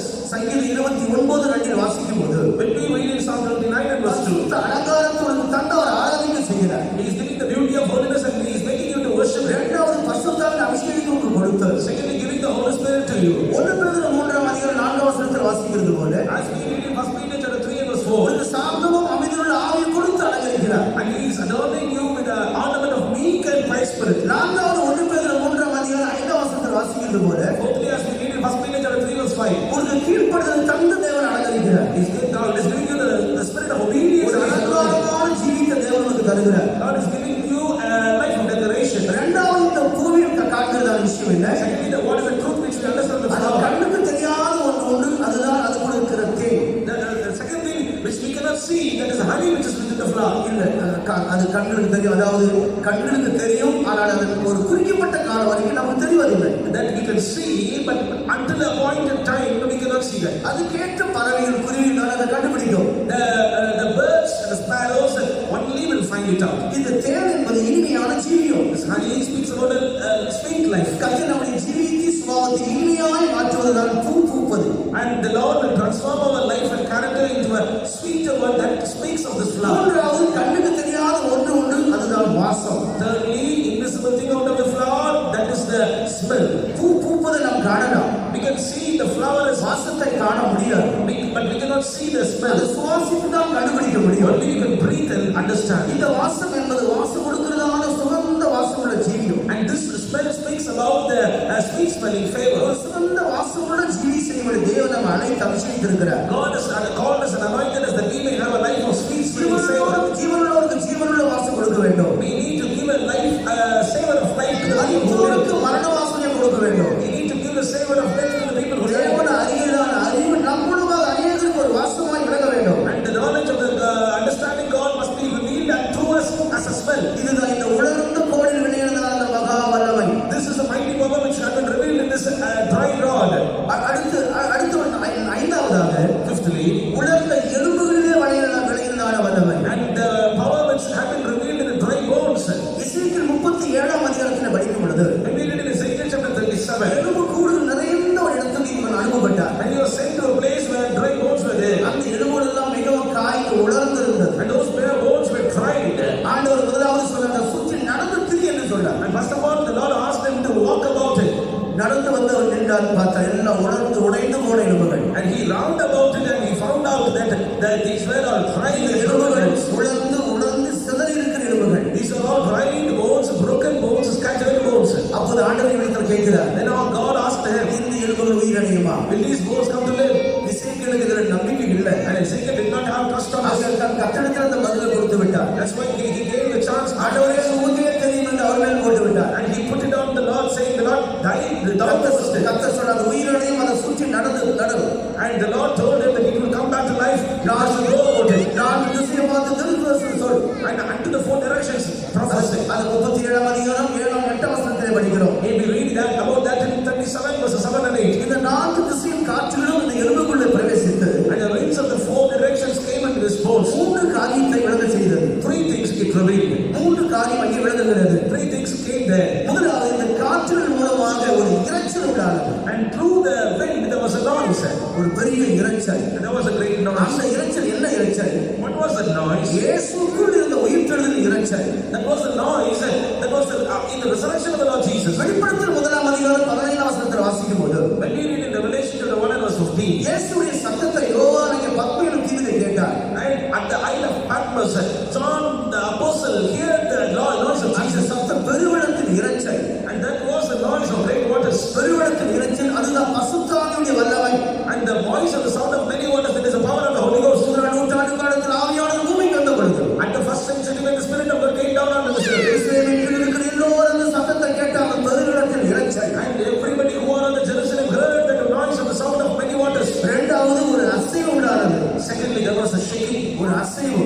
There was a shaking. இந்த எலும்புகளுக்கு ஒரு அசைவு உண்டாகும் போது When these bones were moved, அந்த அசைவு என்பது and this shake, பரிசுத்த ஆவியானவர் முற்றிலும் ஆட்கொள்ளுகிறதான ஒரு இடம். and the place where the Holy Spirit is taking full control, தேவாவியானவர் ஜலத்தின் மேல் அசைவாடி கொண்டிருந்தார். and the Spirit of God was moving upon the waters, ஒரு மனிதனுக்குள் பூர்ணமாய் வந்து ஆட்கொள்ளுகிறதான ஒரு இடம் தான் அசைவு உண்டாகிற இடம். and there the Holy Spirit is moving completely over a man. இதன் பின்பது எழுபது எல்லாம் ஒன்றோடு ஒன்று அந்த கடத்தில் வந்து கூடி ஒழுங்கு செய்யப்பட்டது. After that, an arrangement take place, and when all these bones are connected together, ஒரு மனிதன் வீட்டிலாகிற உலகத்திலாகிற சபையிலாகிற ஒழுங்கற்று நடந்தால் அவனுக்குள்ள ஆவியின் பலன் இல்லை.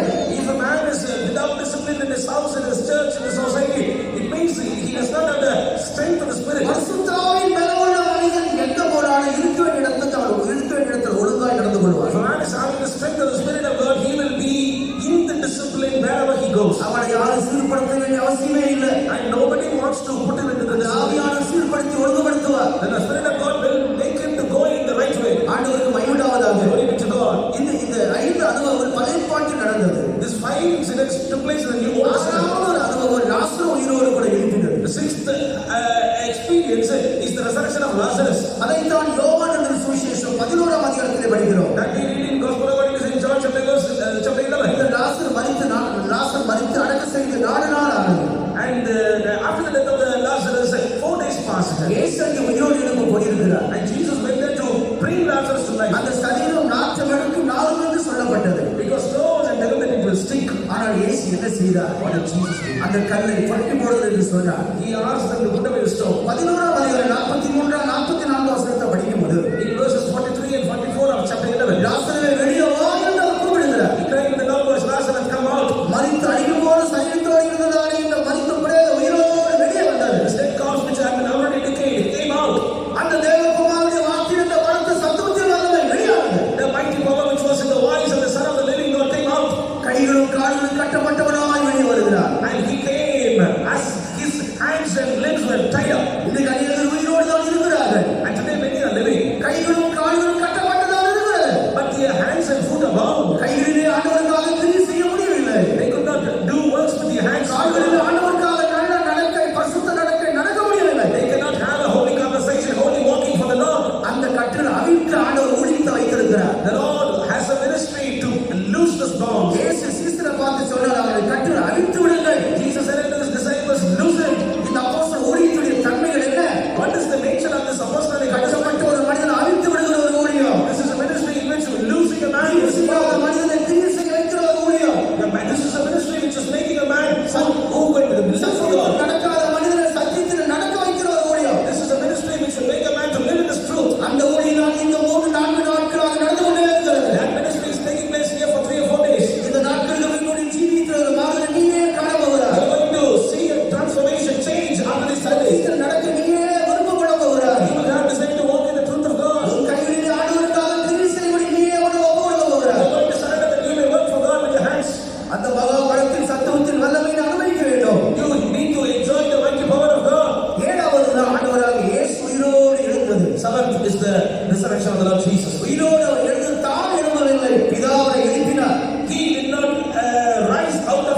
உண்டாகிறது. What is happening within us? இயேசு வெளிப்படும் பொழுது, When Jesus will appear, மத்தியானத்தில் வெளிப்படும் பொழுது, when he will appear in the middle, இதுவரைக்கும் பூமியில் நடக்கிற இந்த வல்லமையானது this power which had been taken place in this earth, இந்த சரீரத்திலேயும் மாற்ற முடியும். it will change even this body. இந்த சரீரத்தை தம்மை போல் மாற்றிவிட முடியும். It will change this one body according to his body. விசுவாசம் நமக்குள் வருவதற்காக தான் That we may have this faith in us. பழைய ஏற்பாட்டிலிருந்து புதிய ஏற்பாட்டு வரைக்கும் இந்த சம்பவம் ஆண்டவர் ஏற்படுத்தியிருக்கிறார். The reason is God has appointed right from the Old Testament to the New Testament. அடுத்த இரண்டாவதாக என்ன சம்பவிக்கிறது? Secondly, what will happen? அந்த பலத்த சத்துவத்தினால் என்ன செய்கிறார்? Through the mighty power, what is doing? சாவுக்கு ஏதுவாக இருக்கிறார் இந்த சரீரத்தை. This white body which is unto death. சாவுக்கு ஏதுவாக இருக்கிற இந்த சரீரத்தை This white body which is unto death. அவர் மகிமையின் சாயலுக்கு ஒப்பாக மறுபடுத்துகிறார். He is fashioning this body like this glorious body. கிறிஸ்து எப்படி உயிரோடு இருந்தாரோ, As Christ was risen, அந்த மகிமை சரீரத்தோடு இருந்தாரோ, with the glorious body when he was risen, அதுக்கு ஒத்த விதத்தில் இந்த சரீரத்தை மறுபடுத்துகிறார். like unto that he will fashion this body. எந்த சரீரத்தானவர் மறுபடுத்துகிறார்? And the Lord is fashioning which body? சமயம் முடிந்ததுனால் நான் சுருக்கமாக கூறுகிறேன். As my time is over, I am finishing my words very short. எந்த சரீரம் மறுரூபமாக்கப்படும்? Which body will be transformed? அற்பமான சரீரம் தான் மறுரூபமாக்கப்படும். Male body only will be transformed. இன்னைக்கு நம்ம என்ன யோசிக்கிறோம்? What do we think now? ஆதாம் பாவம் செய்ததனால மனிதன் அற்பனாய் மாறிட்டான் என்று தான் யோசிக்கிறோம். We think like this, because Adam committed sin, everybody had become white. அது 100% உண்மைதான். It's 100% truth. ஆனால் அந்த அற்பமான நிலவரத்தை மாற்றுவதற்காக தான் In order to change the white nature, இயேசு பூமியில் வந்து மரித்தது. Jesus came and died on the earth. அவர் மரித்து அந்த பசுத்த ரத்தத்தினால் என்ன செய்தார்? And through his death and through the precious blood he shed. இந்த அற்பமான விடும் பாவத்தில் இருந்த மனிதனை இந்த ரத்தத்தினால் தூக்கெடுத்து விலையேற பெற்றவராய் கழுவுகிறார். And he is washing this white man into a precious man. இந்த அற்பமானது எதை காட்டுகிறது? And this white nature, what is it doing? மனம் திரும்பி ஞானஸ்நானம் பெற்று அபிஷேகம் பெற்ற பின்பற்றி விலையேற பெற்ற ஒரு மனுஷன். After your repentance, after your baptism, after your Holy Spirit anointing, you are a precious man. ஆண்டவருடைய பார்வையில் விலையேற பெற்ற ஒரு மனுஷன். You are a precious man in the sight of God. ஆனால் இந்த அற்பமான இடம் எங்கே இருக்கிறது? But where this white nature is, தேவனுடைய பார்வையில் விலையேற பெற்றவர்கள் தான். they are precious in the sight of God. இந்த சரீரத்தை ஒரு அற்பமாய் நாம் மாற்றிக்கொள்ள வேண்டும். We need to change this body into a white one. ஆகையால் தான் நம்முடைய சகோதரர்களுக்கு இன்றைக்கு நகைகள் கிடையாது, உயர்ந்த வஸ்திரங்கள் கிடையாது. That's why our sisters are not having jewels and not highly costly அதெல்லாம் jewels. ஒன்றும் கிடையாது. We don't have any decoration of this world. இன்னைக்கு இதனுடைய அனுபவம் பலருக்கும் புரியவில்லை. Many are not understanding this experience. ஏன் அப்படி இருக்கும்படி ஆண்டவர் வைத்திருக்கிறார்? Why God has kept you that you be found in this place? ஆண்டவராக அப்படி வைத்திருக்கிறார். Why God has kept us in this place? எதற்காக அப்படி வைத்திருக்கிறார்? For what we are in this நீ place? ஒரு நாள் மறுரூபப்பட வேண்டும். Only you need to be transformed. மகிமையிலே நீ போய் சேர வேண்டும். You need to reach the glory. அதற்காக தேவன் என்ன செய்தார்? For what God has done. இந்த சரீரத்தை நீ அற்பமா வைத்துக் கொள்ள வேண்டும். You need to keep this body as a white thing. ஒரு சரீரத்திலே உயர்ந்த வஸ்திரங்கள் ஏறுமானால் If you have high cost, down costly garments in அந்த your body, மறுரூபத்தின் வல்லமை நீ தடுத்து விடுவாய். you will stop the work of transformation again. உலகத்துக்கு ஒத்த வேஷத்தை தரிப்பாயானால் If you put the fashion of this world, நிச்சயமாக மறுரூபத்தின் அனுபவத்தை இழந்து விடுவாய். you surely lose the transformation. இயேசுவை போல இந்த சரீரம் மாறும்படி And this body will become like Jesus. எவ்வளவுக்கு எவ்வளவு அந்த சரீரத்தை நாம் பெருமையாக்க வேண்டுமோ, How much more we must empty this world. உலக நீதியோட அழகாரத்தை தளர்க்க வேண்டுமோ, We should have to despise the ornaments of this world. அதை தகர்த்தால் மாத்திரம்தான் சாத்தியம். Only if you despise all these things, it will be possible. ஒரு ஜீவித்தை இங்கே நீ வைத்திருக்கிறாய். And you keep your life. மறுரூபத்துக்கு தேவையாகிறது. And you need the transformation. உலக வாக்கியங்களுக்கு தேவையாகிறது. You need a conversation in the heaven. உன்னிலே ஆடம்பரமான வாழ்க்கை செய்ய வேண்டும். At the same time, they need to have a அப்படி நம்முடைய வாழ்க்கை ஒரு தோல்வியாய் முடியும். If it be so, your life will come to us. இந்த உலகத்தில் இருக்கிற காலத்தில் Why did you live this year? ஆண்டவராகிய இயேசுவை போல் I like Jesus. அவரை பார்க்கும்போது விரும்பக்கூடிய ஒன்றும் அவரில் இல்லை. And he has no form or neither comeliness. அதனுடைய காரணம் தன்னை எந்த விதத்தில் அவர் அலங்கரித்துக் கொள்ளவே இல்லை. The reason of that, he did not decorate himself with anything. வஸ்திரத்தினால் அலங்கரித்துக் கொள்ளவில்லை. He did not adorn himself with any garment. மற்ற பொருட்களினால் அலங்கரித்துக் கொள்ளவில்லை. Any objects, he did not adorn our himself. எல்லாவற்றையும் அவர் சிம்பிளாக நடந்து கொண்டார். He lived simply in everything. இதுதான் மறுரூபத்தின் பிள்ளைகளுடைய ஜீவியம். This is the life of the people of transformation. உலகத்தில் இருக்கிற ஆடவருக்கு எப்போது வெறுக்க போகிறாய்? When are you going to hate and forsake the decoration of this world? நீ உலகத்தை வெறுக்க வரைக்கும், Till you hate the adornments of this world. உலகத்தில் உள்ள ஒரு அற்பனாய் மாற்றிக்கொள்ள வரைக்கும், Till you change you as a despised mass and animal. அவருடைய வல்லமை இருந்தாலுடைய சரீரம் மறுரூபம் அடைவதில்லை. Though you have the power of God, your body will not be transformed. இதைத்தான் தெளிவாக ரோமர் எழுதினார். And very clearly, he writes this to ரோமர் Romans. 12 அதிகாரம்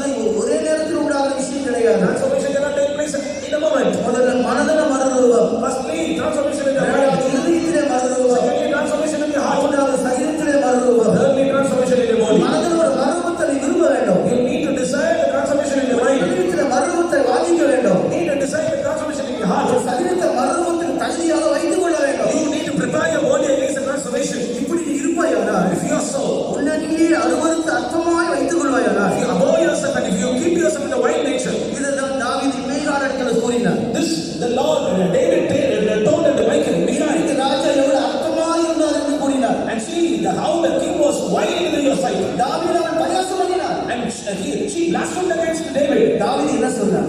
What was the reply of David? இன்னும் அற்பனாய் மாறுவேன். I will be made least நான் lower. இன்னும் என்ன வறுமையாக்குவேன். I will make myself empty. அப்போது தாவீது ராஜவஸ்திரத்தை களைந்திருந்தான். Then David put away the kingly garment. ஒரு ஆசாரியனுக்கு ஏற்ற விதத்தில் ஒரு வஸ்திரத்தை உடுத்திருந்தான். And he put a garment according to a priest. ஆகையால் அவன் அற்பமாய் பேசப்பட்டான். That's why he was spoken as an evil, a wild one. தேவனுடைய பிள்ளைகளே, நம்மை நாமே அற்பமாய் மாற்றிக் கொள்ள வேண்டும். So therefore, let us make ourselves a despised one and least one. அப்படிப்பட்டவர்களுக்கு தான் தேவன் இந்த வல்லமை விளங்கும்போது சரீரம் மறுரூபப்படும். Only then, when the Lord will appear, this body will be transformed. அவர்களால் மறுரூபப்பட்ட ஆண்டவரை சந்திக்க முடியும். Only they will be transformed and reach God. இந்த மறுரூபம் செய்ய முடியாத ஆண்டவர் என்ன செய்கிறார்? For this transformation, what God is doing? இந்த ரெண்டு காரியத்தை அளிக்கிறார். God is giving us two things. ஒன்று பலத்த சத்துவத்தின் வல்லமை.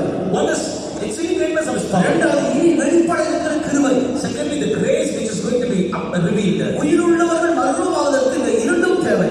For the people who are living, for them to be transformed, they need these both. மறுரூபத்தின் கிருபை, The grace of transformation, மறுரூபத்தின் வல்லமை. the power of transformation. ஆனால் உயிரோடு எழுவும் மரித்தவர்களுக்கு இந்த இரண்டும் தேவையில்லை. But they that are already dead, they don't need these two. வருகைக்கு முன்பு மரித்ததான ஒரு மனிதனுக்கு தேவனுடைய பலத்த சத்துவம் மாத்திரம் போதும். The man who had been passed even before the coming of the Lord, he is in need of the exceeding greatness of the power only. அந்த பலத்த சத்துவத்தின் வல்லமை தான் இயேசு உயிரோடு எழுந்தது. Only by the mighty power of God, Jesus was risen.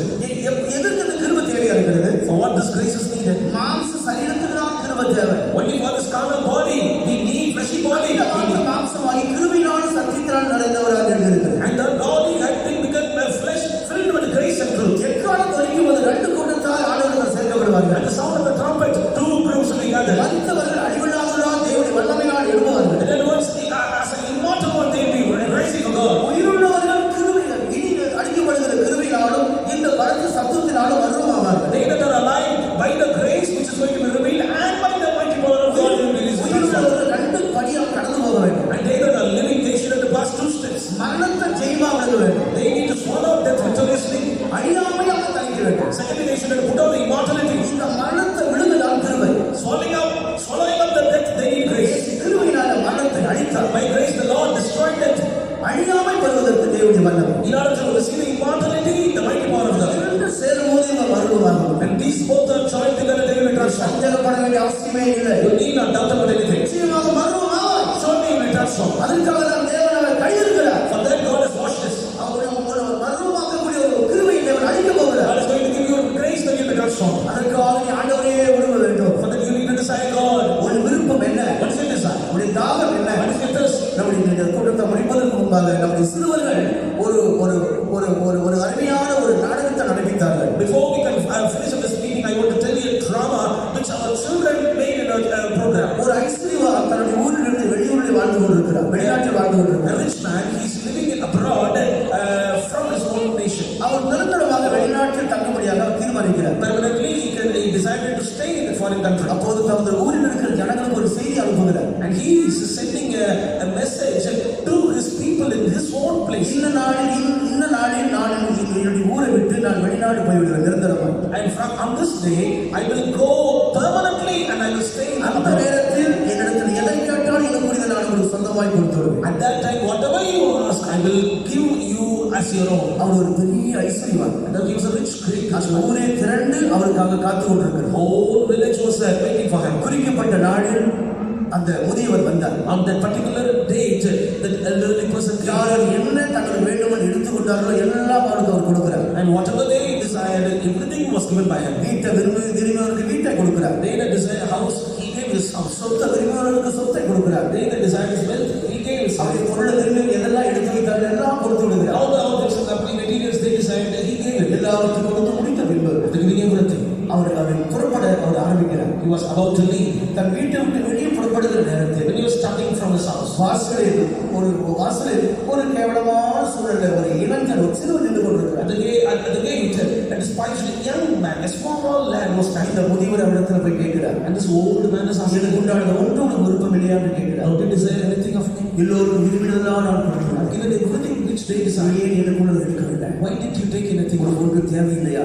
Don't you desire our anything?" ஒன்று தேவையில்லை என்று கூறுகிறார். He is saying, "I don't need anything." அப்படியான என்னுடைய வீட்டில் உள்ள பொருள் எல்லாம் உனக்கு விருப்பம் இல்லையா? And don't you desire anything of my house? ஒன்றுமே எனக்கு விருப்பம் இல்லை. I don't say anything of yours. தேவனுக்கு என்ன வேணும் என்று கேட்டார். And he asked, what do you want? அவர் பக்கத்துல கூப்பிடுகிறார். And he's asking, calling that older man. தாத்தா நீங்க தான் எனக்கு வேண்டும். Grandpa, I need you. உங்க பொருள் எனக்கு தேவையில்லை. I don't need your material. எனக்கு வேண்டியது நீங்கள் தான் வேண்டும். I need you only. உடனே இந்த வயதாளர் என்ன செய்கிறார்? And this elderly அவரை person, தூக்கி தள்ளி கொண்டு தன்னுடைய பிரயாணத்திலே அவரை கொண்டு போகிறார். and embracing himself, he's